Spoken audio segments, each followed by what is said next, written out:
আশিক রাসূল নামের আগে সুন্নি, জীবনে সুন্নত নাই, এমন আছে না নাই? দাড়ি কামায়, গাঁজা খায়, আহলে সুন্নি, গলার মাঝে দোতরা বাজায়া, নৌকার মাঝে খাড়ায়া, এক কোনায় কয় বিড়ি টানে এক হাতে, দোতরা বাজায় আর এক হাতে, কেমনে যাব সোনার মদিনায়। পাশে এক নামাজি ভদ্রলোক, হে দাকায়া মেজাজ খারাপ করছে, বিড়ি টানে আর কয় হে কেমনে রাস যাইব সোনার মদিনায়। রাগ উঠছে, সামনে আইসে একটা লাত্তি মাইরা ফালাইয়া কয় সোনার মদিনা এমনে যা। কেমনে যাইবি? এমনে যা, সাঁতার কাটতেছে। সুন্নার খবর নাই, সুন্নি মেসওয়াক নাই, দাড়ি নাই, হক মানে না, হারাম খায়, নামাজ পড়ে না, সুন্নি। আর আমরা যারা সুন্নাহ ফলো করি আমাদেরকে গালি দেয়, বলে ওয়াহাবি।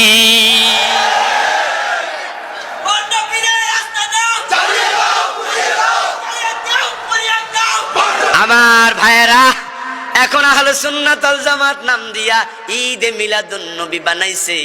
এটা শয়তানের আবিষ্কার। আমি কেন বলছি শুনুন, কারণ বেদাত আবিষ্কার করে শয়তানে। শয়তান দুই প্রকার, একদল মানুষ আর একদল জিন। আল্লাযী ওয়াসওয়াসু ফি সুদুরিন নাসি মিনাল জিন্নাতি ওয়ান নাস।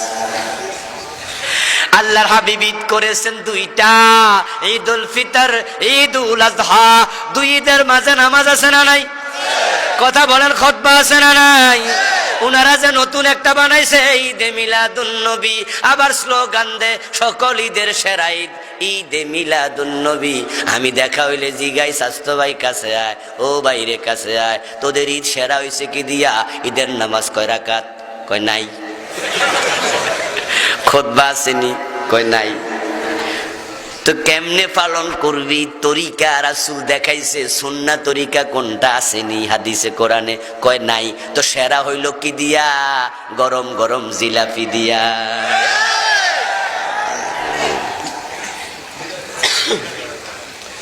আল্লাহর হাবিব ইন্তেকাল করলেন 11 হিজরিতে। সর্বশেষ সাহাবী আবু তুফাইল রাদিয়াল্লাহু তাআলা আনহু ইন্তেকাল করলেন 101 হিজরিতে। বিশ্ব নবীর ইন্তেকালের পরে 100 বছর সাহাবারা জীবিত ছিলেন। 90 বছর, কেউ কেউ বলছেন 110 হিজরিতে উনার ইন্তেকাল। 100 বছর। রাসূলের সাহাবীদের অন্তরে রাসূলের ভালোবাসা আমাদের চেয়ে কম না বেশি?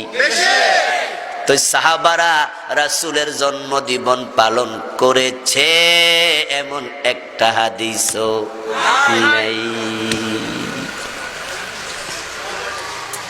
জন্মদিবস পালন করার নিয়মটা ইসলামে নাই। আপনারা কথা বলতে হবে। ইমাম বুখারীর জন্মদিবস আছে না নাই? পালন করছেন কয়দিন? কথা বলেন না। আবু বকরের জন্মদিবস আছে না নাই? পালন করছেন নি? ওমরের জন্মদিবস পালন করছেন? ওসমানের, আলীর, ইমাম আবু হানিফার, আপনার বাপের, দাদার, নিজেরটা? তো শুধু রাসূলেরটা করলেন। যদি জন্মদিবসের সুন্নাহ নিয়ম থাকতো আমরা আমাদের গুলাও করতাম। যখন দেখি পাশের ফ্ল্যাটে বাচ্চার জন্মদিবস পালন করে, হ্যাপি বার্থডে টু ইউ, তখন আমরা বলি এটা খ্রিস্টানদের কালচার। ঠিক না? খ্রিস্টানরা জন্মদিবস পালন করে বড়দিন, হিন্দুরা জন্মদিবস পালন করে জন্মাষ্টমী। আমরা জন্মদিবস পালন করি না। সাহাবারা এটা করে নাই, তাবিরা করে নাই, তবে তাবিরা করে নাই। আমি আপনাদের সামনে স্ট্রংলি বলে যাচ্ছি, চ্যালেঞ্জ করা এই শব্দটা আমার কাছে একটু বেমানান লাগে, তাই শব্দটা বললাম না, স্ট্রংলি বলছি। ঈদে মিলাদুন নবী পালন দূরের কথা, এই শব্দটাই কোরআন হাদিসে নেই।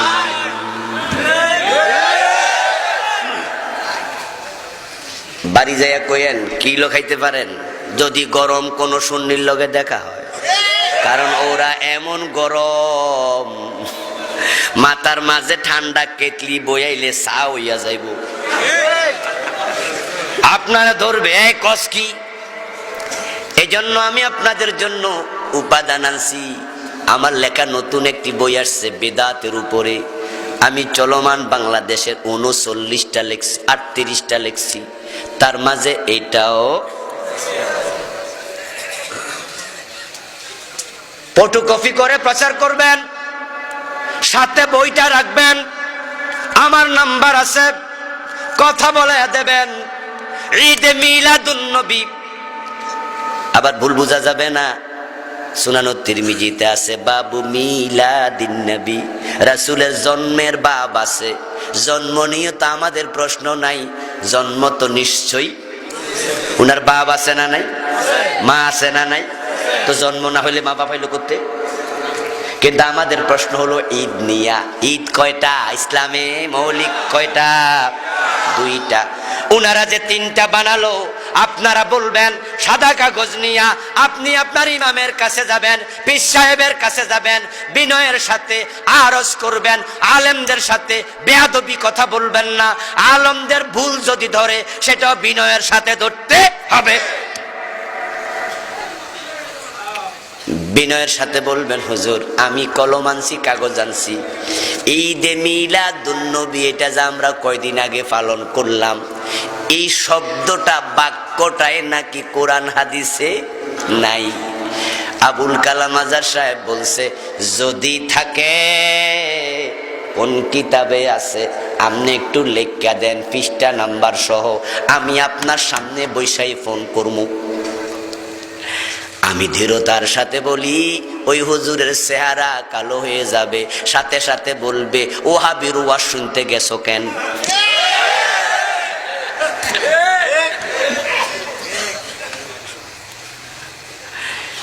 ইজায়াসাল ইনসানু তাআলা লিসানুহু, বাংলা আরবিতে প্রবাদ আছে, মানুষ যখন হতাশ হয় দলিল পায় না তখন জিহ্বা লম্বা হয়ে যায়। দলিল দিতে পারবে না কিয়ামত পর্যন্ত খুঁজে। এর কারণ হচ্ছে জন্ম দিবস পালনের সিস্টেম ইসলামের মাঝে নাই। এগুলো মুনকার, দেখতে ভালো। আপনাদের এলাকায় জানাজার নামাজ হয়তো, জানাজার নামাজের রুকু সেজদা আসেনি, যদি কেউ দেয় এটার নাম মুনকার। আপনাদের এলাকায় ঈদের নামাজ হয়তো, আজান আসেনি, যদি কেউ ঈদের দিন আজান মাইরা দেয় আর আজানের পরে সে কয় আমারে কিছু বেতন বাড়াইয়া দেন, কথা বুঝেন নাই? মুয়াজ্জিন সাহেব ঈদের দিন আজান দিয়া কইলো প্রতিদিন কয়বার দেই? 5 বার। আজকে দিছি কয়বার? 6 বার। তাহলে বেতন কিছু বেশি দিবেন না? বরং উল্টা চাকরি যাবে রে ভাই। সবাই বলবে ঈদের নামাজে আজান কেন দিলা? মুয়াজ্জিন বলবে অসুবিধা কি, বালা কামে তো করছি, আল্লাহু আকবার কইছি, বেতন বাড়ায়া দাও। আমরা সবাই মিলে বলবো রাসূল যা করে নাই, সাহাবারা যা করে নাই, এটা ইসলাম হতে পারে না, এটার নাম নেক আমল না। নেক আমল হলো কোরআন হাদিস মোতাবেক কাজ করা। এখন এই নেক আমল করবেন, এখন নেক আমল ধরছে, নামাজ ছাড়ে না, আবার সুদও ছাড়ে না। এই নেক আমল নামাজ পাইছে, হুজুর কইছে জান্নাতের চাবি নামাজ, চাবি ছাড়তাম না, সুদও ছাড়তাম না, চাবি যদি পাই জান্নাত ঠেকায় কেডা? আপনি ভুলে আছেন দোস্ত, কোরআনে সূরা মাউন পড়ুন, সেখানে আছে ফাওয়াইলুল লিল মুসাল্লিন। কিছু নামাজের জন্য ওয়াইল দোজক আছে না? না। নামাজ পড়ে ওজনে কম দে, নামাজ পড়ে মালে বেজাল দেয়, নামাজ পড়ে মানুষ ঠকায়, নামাজ পড়ে পরের জমি দখল করে। এলাকার নেতা, মসজিদের সভাপতি, মসজিদের সেক্রেটারি, মসজিদের কোষাধ্যক্ষ বিচার করতে যখন যায় গোশ খাইয়া বিচার উল্টায়া দেয়, এমনও আছে না নাই? দাগন বইয়াতে নাই, ওটা কি ছাগল নাইয়াতে নাই। নেক আমল মানে হলো যাহা ফরজ যাহা ওয়াজিব তা ধরো, যা হারাম যাহা মাকরু তাহা ছাড়ো। এখনই নেক আমল কবুল হওয়ার শর্ত হলো বেদাত করা যাবে না। যারা বেদাত করে তাদের আমল আল্লাহ কবুল করেন না। আল্লাহ পাক রব্বুল আলামিন আমাদের সকলকে হিম্মতের সাথে ঈমান এবং নেক আমল সাথে নিয়ে দুনিয়ায় থেকে কালেমা পড়তে পড়তে মরার তৌফিক দান করুন, বলেন আমিন। হাযা মা ইনদি ওয়াল ইলমু ইনদাল্লাহ আলাইহি তাওয়াক্কালতু ওয়া ইলাইহি উনীব। আমার ভাইয়েরা,